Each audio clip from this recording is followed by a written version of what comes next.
banyak minum. Just drink water, kata Prof. Yoga. Gitu. Assalamualaikum warahmatullahi wabarakatuh. Hai Sobat Sehat. Sudah bukan rahasia lagi kalau karbohidrat atau kita biasa sebut sebagai karbo merupakan menu wajib yang tidak bisa dihindarkan dari kultur makanan dari bangsa kita ya, Sob ya. Nah, sekarang apabila ada diet yang justru menerapkan cara dengan membatasi bahkan menghindari konsumsi karbo, kira-kira bisa nggak, Sob ya? Dan kalau misalnya bisa, kira-kira caranya seperti apa dan dampaknya seperti apa?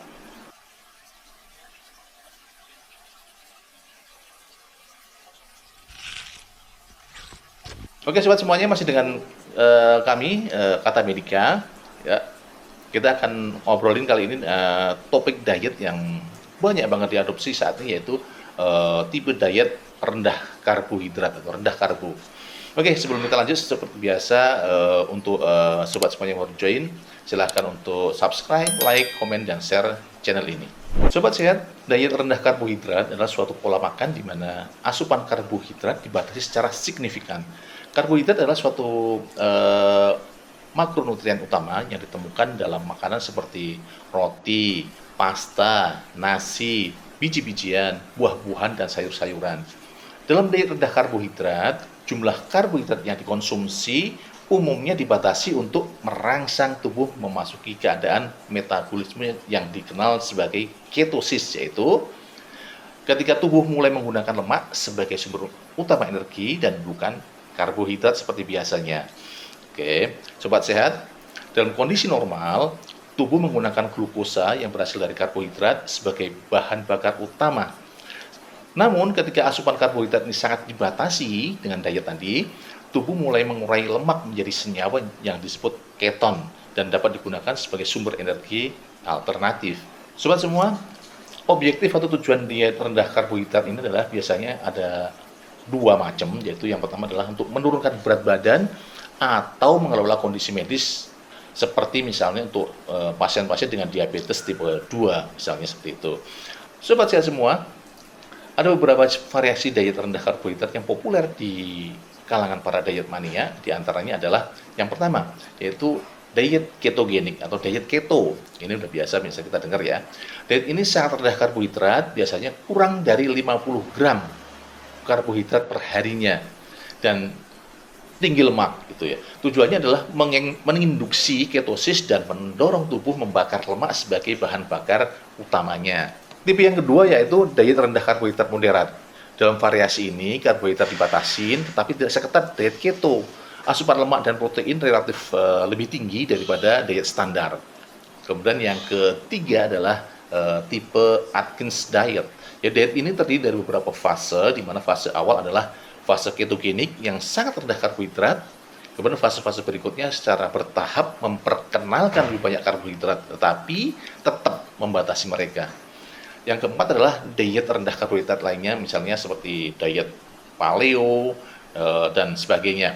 Jadi ada beberapa macam variasi mengenai diet rendah karbohidrat ini. Kemudian historinya, kita lihat flashback, kita historinya seperti apa. Jadi dimulai sekitar tahun 1920-an ya, di mana diet ini awalnya digunakan sebagai secara medis, digunakan untuk mengobati epilepsi yang sulit dikendalikan pada anak-anak. Jadi awalnya dipakai untuk pengobatan ya, sob ya. Jadi diet ini dikenal sebagai diet ketogenik. Kemudian meskipun awalnya ditemukan untuk mengobati epilepsi, seiring waktu diet ini juga menjadi terkenal sebagai metode untuk penurunan berat badan. Kemudian pada tahun sekitar 70-an itu ada seorang dokter ahli gizi namanya Dr. Robert Atkins mempopulerkan konsep diet rendah karbohidrat ini melalui bukunya, yaitu yang berjudul The Dr. Atkins Diet Revolution, yang memperkenalkan konsep fase ketogenik dan secara perlahan memasukkan karbohidrat kembali ke dalam dietnya.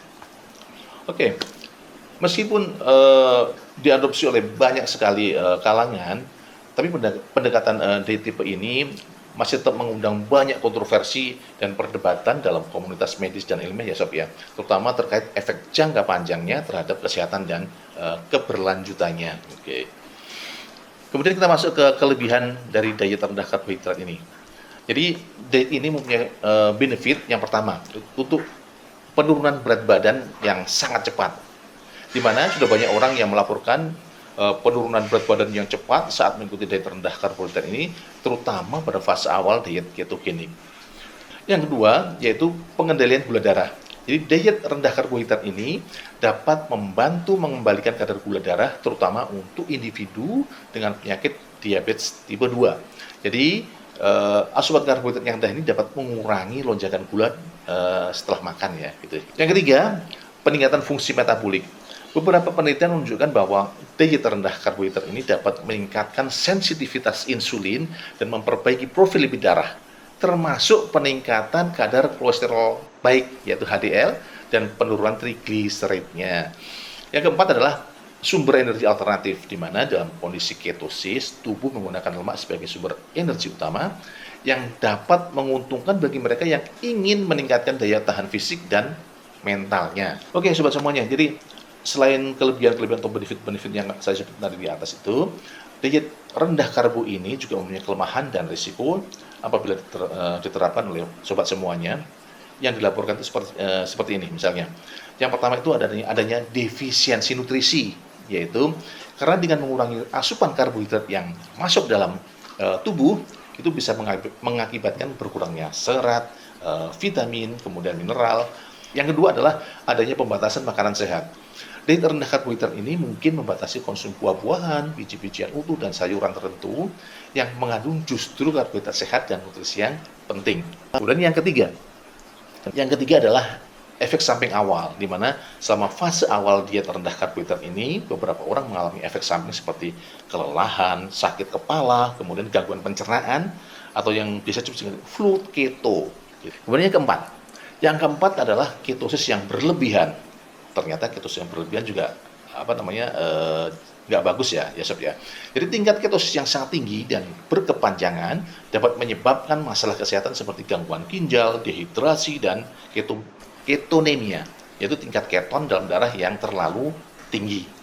Yang kelima adalah kurangnya bukti jangka panjang. Meskipun banyak penelitian mendukung manfaat jangka pendek, masih ada sedikit penelitian yang membahas efek jangka panjangnya, terutama dalam hal resiko kesehatan yang akan mungkin timbul dalam jangka panjang apabila mengimplementasikan dari diet ini.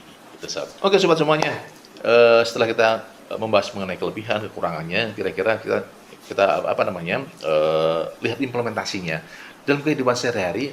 Adakah public figure yang mempraktekkan atau mengimplementasikan dari diet ini? Nah, yang tercatat itu ada Dr. Robert Atkins, udah pasti ya sob ya, karena dia adalah penemu dan pelopor dari diet tipe ini. Kemudian dia adalah seorang dokter ahli gizi yang dikenal dengan mempopulerkan konsep diet rendah karbohidrat melalui bukunya yang berjudul The Dr. Atkins Diet Revolution. Yang kedua adalah Kim Kardashian. Semuanya pasti sudah kenal ya dengan Kim Kardashian.